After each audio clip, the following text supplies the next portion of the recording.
কালকে আনামের জন্মদিন, তাই আনামকে সারপ্রাইজ দিতে ওর ফ্ল্যাটে ঢাকাতে চলে আসলাম। আমি আরফিন। আনাম আর আমার বিয়ে হয়েছে 1 বছর হলো পারিবারিকভাবে। শ্বশুর শাশুড়ি পছন্দ করে আমাকে। আনামও প্রথম দেখায় পছন্দ করে, সেদিনই তার বউ করে আমাকে ঘরে তোলে। শ্যামলা চেহারার এক সুদর্শন যুবক আনাম। প্রথম দেখাতেই যে কেউ পছন্দ করবে। আমিও পছন্দ করেছিলাম। বেশ রক্ষণশীল পরিবারে বড় হওয়ায় দাখিল মাদ্রাসার এসএসসি পাশ করার পরই আনামের সাথে আমার বিয়ে হয়ে যায়। তখন অবশ্য আমার বয়স 19, আনামের 27 বছর।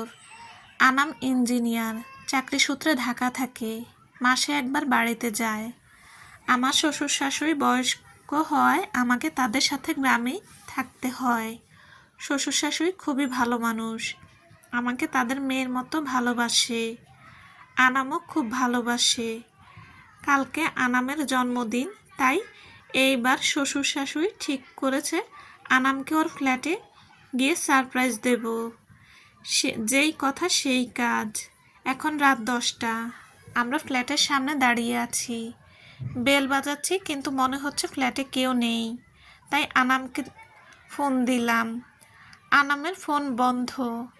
গেটে গিয়ে দারোয়ানকে আনামের কথা জিজ্ঞেস করতেই দারোয়ান বলল, আনাম স্যার তো হাসপাতালে গেছে। ইরিন ম্যাডামের ডেলিভারি পেইন উঠেছে, একটু আগেই বের হয়ে গেল। দারোয়ানের মুখে কথাটা শুনে কেমন যেন লাগলো। তারপরই মনে হলো, আরে ইরিন তো আনামের বন্ধুর বউ, আর বন্ধুর বাচ্চা হবে, বন্ধুর পাশে থাকবে না? আমি দারোয়ানকে বললাম, কোন হাসপাতালে গেছে বলতে পারেন? দারোয়ান বলল, হ্যাঁ, এই সামনে ডান দিকে, জনতা হাসপাতালে, একটু হাঁটলেই পেয়ে যাবেন। আমরা দারোয়ানকে ধন্যবাদ জানিয়ে হাসপাতালের উদ্দেশ্যে বের হলাম। শাশুড়ি মা আমাকে একবার জিজ্ঞেস করলেন, ইরিনের বিষয়ে কিছু জানি কি না। আমি বললাম, হ্যাঁ, আপনার ছেলে একবার বলেছিল তার বন্ধুর বউ। মুখে মুচকি হাসি রাখলেও মনে মনে কেমন যেন অজানা ভয়ে আমাকে অসহ্য যন্ত্রণা দিচ্ছিল। বারবার মনে হচ্ছিল কখন আনামের সাথে দেখা হবে, আমাদের দেখে কি যে খুশি হবে। কিছু দূর হাঁটার পর হাসপাতাল পেয়ে গেলাম। শ্বশুর মশাই রিসেপশনে কথা বলতে গেলেন, আর শাশুড়ি মাকে চেয়ারে বসিয়ে দিয়ে সামনের দিকে একটু এগিয়ে গেলাম। সামনের অপারেশন থিয়েটার, সেদিকটায় যেতেই আমার বুকটা ধক করে উঠল। সামনে আনাম দাঁড়িয়ে আছে, আমি ঠিক ওর পেছনে দাঁড়িয়ে। আমার মুখ চোখ হিজাবে ঢাকা, তাই হয়তো আমাকে চিনতে পারেনি, কিন্তু আনামকে বেশ চিন্তিত দেখাচ্ছে। হঠাৎ ওটি থেকে নার্স বাচ্চা হাতে বেরিয়ে এসে আনামকে বলল, কংগ্রেচুলেশনস মিস্টার আনাম, আপনার ছেলে হয়েছে। আবার পাশে থেকে একটা মহিলা বাচ্চাটার মুখ দেখে বলে উঠল, ছেলে কিন্তু একদম তোমার মতো হয়েছে বাবাজি। কথাগুলো আমার মাথার মধ্যে ঘুরপাক শুরু করলো। প্রচণ্ড ব্যথায় মাথা চক্কর দিয়ে উঠল। আনাম বলে চিৎকার করে উঠে ওখানেই জ্ঞান হারালাম। জ্ঞান ফিরতেই নিজেকে আবিষ্কার করলাম বেডের উপরে। মুহূর্তেই মনে হলো এতক্ষণ সব কিছু স্বপ্ন দেখছিলাম, কিন্তু না, কোনো স্বপ্ন নয়, এটা পুরোটাই বাস্তব। মানতে না চাইলেও সত্যকে তো মানতেই হবে। মাথায় এখনো কিছুটা যন্ত্রণা হচ্ছে। নিজের স্বামীর এমন ধোঁকা মস্তিষ্ক বা শরীর কোনোটাই নিতে পারছে না। মনের মধ্যে হাজারটা প্রশ্ন ঘুরপাক খাচ্ছে। আনাম কেন করলো আমার সাথে এমন? কি ক্ষতি করেছিলাম আমি ওর? আমার এত ভাবনার মাঝে দরজা ঠেলে ঘরে ঢুকলো আনাম। ওকে দেখতেই আমি চোখ বন্ধ করে নিলাম। না, এই মুখ দেখতে চাই না। আর আমি ঘৃণা করি, আমি প্রচণ্ড ঘৃণা করি। চোখ বন্ধ থাকলেও বুঝতে পারছি আনাম আমার দিকে আসছে। হঠাৎ অনুভব করলাম কারো গরম নিঃশ্বাস আমার মুখের ওপর পড়ছে, আর সেটা ক্রমাগত এগিয়ে আসছে আমার ঠোঁটের দিকে। আমি টপ করে চোখ খুললাম। চোখ খুলতেই চোখের সামনে ভেসে উঠল সেই কাঙ্ক্ষিত ঘৃণিত মুখ। আনাম কিছু বলতে যাবে, তার আগেই শরীরের সর্বশক্তি দিয়ে চড় মেরে দিলাম আনামকে, আর বেশ জোরে বলে উঠলাম, সাহস তো কম নয় আপনার! কোন মুখে আপনি আমার সামনে এসেছেন, আবার আমার কাছে আসার চেষ্টা করছেন? লজ্জা নেই? ওহ, আপনার আবার কিসের লজ্জা? আপনার মতো ঠকবাজ মানুষদের কাজ শুধু মানুষকে ঠকানো। আচ্ছা, কি অন্যায় করেছিলাম বলুন তো? কেন আমার জীবন নষ্ট করলেন? আমি আরও কিছু বলার আগেই আনাম চুপচাপ মাথা নিচু করে ঘর থেকে বের হয়ে গেল। আনাম ঘর থেকে বের হয়ে যেতেই আমি কেঁদে উঠলাম। বারবার মনে হলো, তার মানে এই 1 বছরে আনাম আমাকে একটু ভালোবাসেনি, সবটাই ওর অভিনয় ছিল। এত মিথ্যে মানুষ কিভাবে বলে? একবার আমাকে বোঝানোর চেষ্টাও করলো না। না, আর এক মুহূর্ত এখানে থাকবো না, এক্ষুনি চলে যাব। চোখের জল মুছে যেই বেড থেকে উঠতে যাব, একটা মহিলা ঘরে ঢুকে। হ্যাঁ, এই তো সেই মহিলা যে তখন আনামকে বলছিল যে ছেলে কিন্তু একদম তোমার মতো হয়েছে বাবাজি। আমি মহিলাকে দেখেও না দেখার ভান করে বের হয়ে যাচ্ছিলাম। তখন মহিলাটি শান্ত গলায় বলল, মা একটু দাঁড়াও, কিছু কথা তোমাকে বলার আছে। আমার মাথায় প্রচণ্ড রাগ থাকা সত্ত্বেও আমি ঠান্ডা মাথায় বললাম, জি বলুন, তবে তাড়াতাড়ি, আমি বেশিক্ষণ এখানে থাকবো না। মহিলাটি আমার সামনে দাঁড়ালো, আমার মুখের দিকে চেয়ে বলল, তুমি খুব মিষ্টি দেখতে মা। আমার এই কথা শুনে প্রচণ্ড রাগ হলো। কড়া স্বরে বললাম, এই কথা শোনার সময় আমার নেই, আমি চললাম। মহিলাটি আমার হাত ধরে বাধা দিল, তারপর আবার বলতে শুরু করলো, মায়া আমার মেয়ের নাম, যে এই মুহূর্তে ওটিতে আছে। হ্যাঁ, তুমি ঠিক ভাবছ, তোমার স্বামীর প্রথম স্ত্রী। জানো মা, আমার মেয়েও খুব মিষ্টি দেখতে ছিল। কলেজে পড়াকালীন আনামের সাথে প্রেম।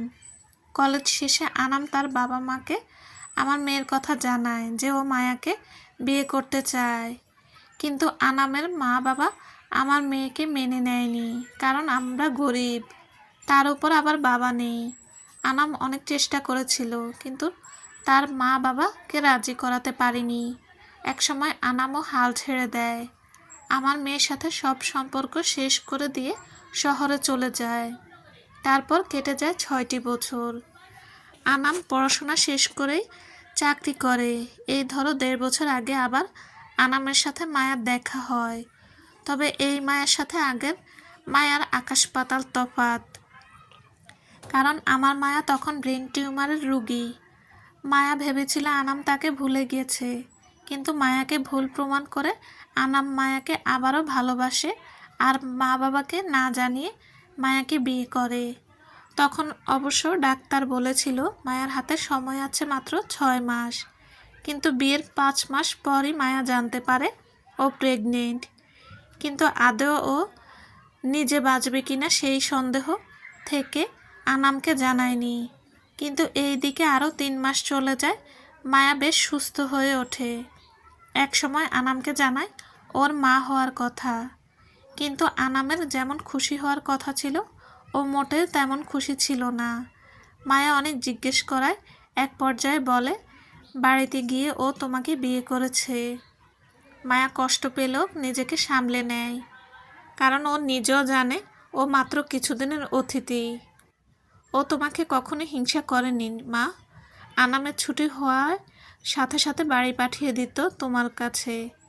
ও এখন ওটিতে নিজের শেষ নিঃশ্বাস গুনছে। ও তোমার সাথে শেষবারের মতো কথা বলতে চায় মা।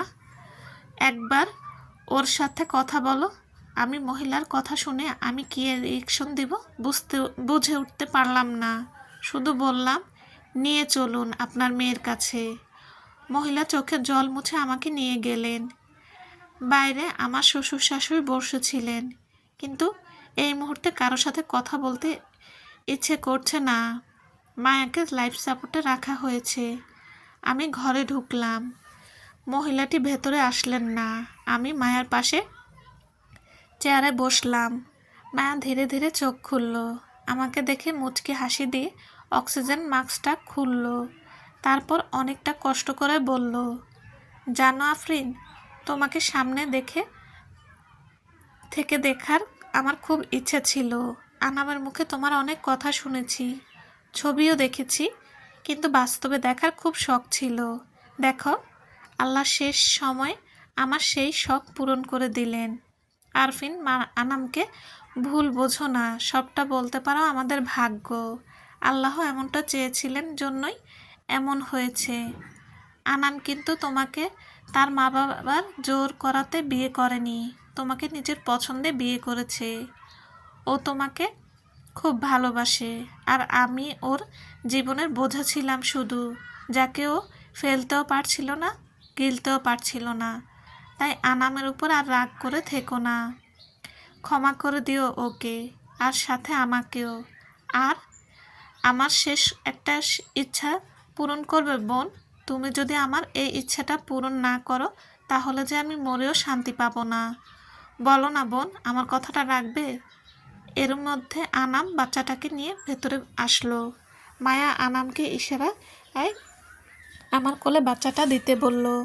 আনামের থেকে আমি বাচ্চাটা কোলে নিলাম।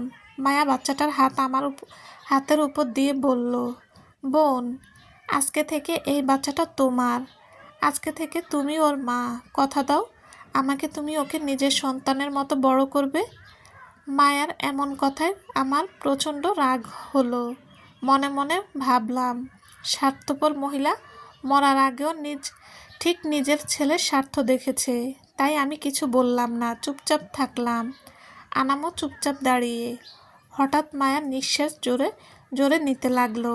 আনাম অক্সিজেন মাস্ক লাগাতে দিতে চাইলো, কিন্তু মায়া লাগাতে দিল না। ও আমার দিকে চেয়ে রইল, কেমন যেন হলো আমার ভেতরে। আমি ওর চাউনিকে ফেরাতে পারলাম না। ওর হাতে হাত রেখে কথা দিলাম, আজ থেকে আমি ওর মা। তবে মায়াকে শেষ আঘাত করতে আমি ছাড়িনি। ওকে বলেছি, এই বাচ্চাটা কোনোদিনও জানবে না যে ওর জন্মদাত্রী মা আমি নই। ওর সাথে পুরো পৃথিবী জানবে আফরিনের সন্তান ও। মায়া হয়তো আমার মনের অভিমান বুঝেছে, তাই রাগ করেনি। একটা মিষ্টি হাসি দিয়ে নিশ্চিন্ত হয়ে নিশ্চুপ হয়ে গেল। আনাম দৌড়ে ডাক্তারকে ডাকতে গেল। আমি চেয়ে রইলাম মায়ার দিকে। না চাইতো চোখ দিয়ে জল গড়িয়ে পড়ল। কেন পড়ল জানি না, তবে খুব বুঝতে পারলাম এই মানুষটা আর কিছু সময়ের অস্তিত্ব আমার জীবনে ভালোবাসার মৃত্যু ঘটিয়ে গেল। সময় কেটে গেছে অনেকটা। মায়ার ছেলে, না, আমার ছেলের বয়স এখন 25 বছর। এই বছরই ডাক্তার হয়ে বের হবে। ছেলে আমার মা বলতে পাগল। আমার মেয়েও আছে একটা, সবে ইন্টারে ভর্তি হয়েছে এইবার। তবে সে আবার বাবার পাগল। ছেলে মেয়ে স্বামী নিয়ে আমার ভরা সংসার। সব দিকে দিয়ে আল্লাহর রহমতে সুখী। তবে সেই দিনের পর থেকে আমার জীবনে ভালোবাসা কখনো আসেনি। আর কখনো আনামকে আমি এই বিষয়ে কিছু জিজ্ঞেস করিনি। কেন করব, কি করব? বাস্তব তো এটাই যে আনাম আমাকে ঠকিয়েছে। অবশ্য আনামও কিছু বলেনি, বরং আমার সব চুপচাপ মেনে নেওয়ায় খুশি হয়েছে।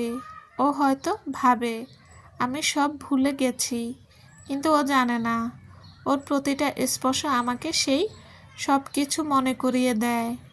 আমার ছেলের প্রতিটা মা ডাকে আমার বারবার মায়ার মুখটা মনে পড়ে যায়।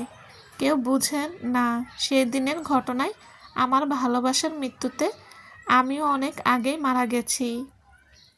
এখন যে আছে সে শুধুই এক মোহ, যার স্বামী সন্তান নিয়ে সুখে থাকার লোভ সবার কাছে আমাকে জীবন্ত করে রেখেছে।